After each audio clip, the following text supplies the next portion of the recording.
হাই hello' নমস্কাৰ welcome back to my YouTube channel আৰু আজি হৈছে 15 আগষ্ট আৰু এই সুযোগতে সেই বীৰ শ্বহীদসকলক আকৌ এবাৰ সোঁৱৰিছোঁ যিসকলৰ বাবে আজি আমাৰ ভাৰতবৰ্ষখন স্বাধীন হ'ল। দেশ আমাৰ, মাটি আমাৰ, স্বাভিমান আমাৰ, গৌৰৱ আমাৰ। হয়, সকলো লোকে ওলাইছে এবাৰ উলহ মালহেৰে এই দিনটো পালন কৰিবলৈ, স্বাধীনতা দিনটো উদযাপন কৰিবলৈ আমিও মুক্ত মনে ওলাই আহিছোঁ আৰু কিছুমান সৰু সৰু স্মৃতি সাঁচি ৰাখিবৰ কাৰণে আকৌ এটা ভিডিঅ' বনাবলৈ আৰম্ভ কৰিলোঁ।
আৰু সকলোৱে লোৱা ডিচিশ্যনৰ পিছত আমি আহি পালোহি চিৰোচা।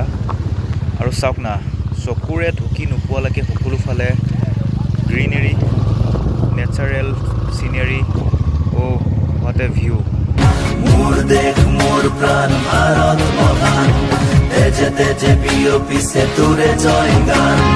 কোনো হিন্দু, কোনো খ্ৰীষ্টান, কোনো হয় মুছলমান। আৰু এইখনে হৈছে অসম অৰুণাচল সীমান্তৱৰ্তী চিৰোচাৰ নদীখন। হয়, কোন হিন্দু, কোন মুছলিম, কোন খ্ৰীষ্টান, আমি সকলো ভাই ভাই। আৰু আমি আহি পালোঁ চিৰোচাৰ পিকনিক স্পটটোত। আজি সকলো যেন ওলাই আহিছে দিনটো ভালে কুশলে পাৰ হওক বুলি। সঁচাকৈ অজস্ৰ মানুহ, বহুত বেছি মানুহ।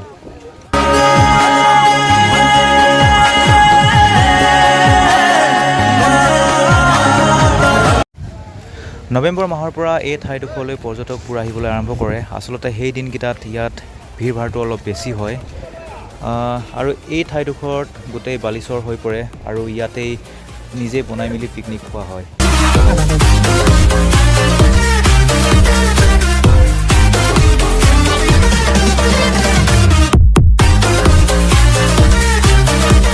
যিহেতু এই নদীখন ওচৰতে থকা অৰুণাচলৰ পাহাৰবোৰৰ পৰা বৈ আহিছে, তো অনুমান কৰকচোন কিমান সোঁত হ'ব পাৰে।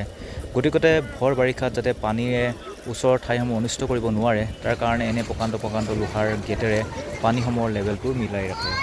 আৰু এনেধৰণৰ লোহাৰ গেটসমূহ, আৰু সেই গেটসমূহ নিয়ন্ত্ৰণ কৰা হয় এনেকুৱা ধৰণৰ মেচিনবোৰেদি।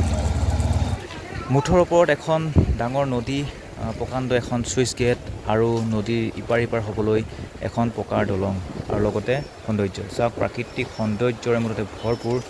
আৰু লগতে ভিডিঅ'টো বেছি দীঘল নকৰোঁ, আজিলৈ ইমানেই আপোনালোকক দেখুৱালোঁ। ভিডিঅ'টো লাষ্টৰ বাবে চোৱাৰ কাৰণে অশেষ ধন্যবাদ। থেংকছ ফৰ ৱাচিং।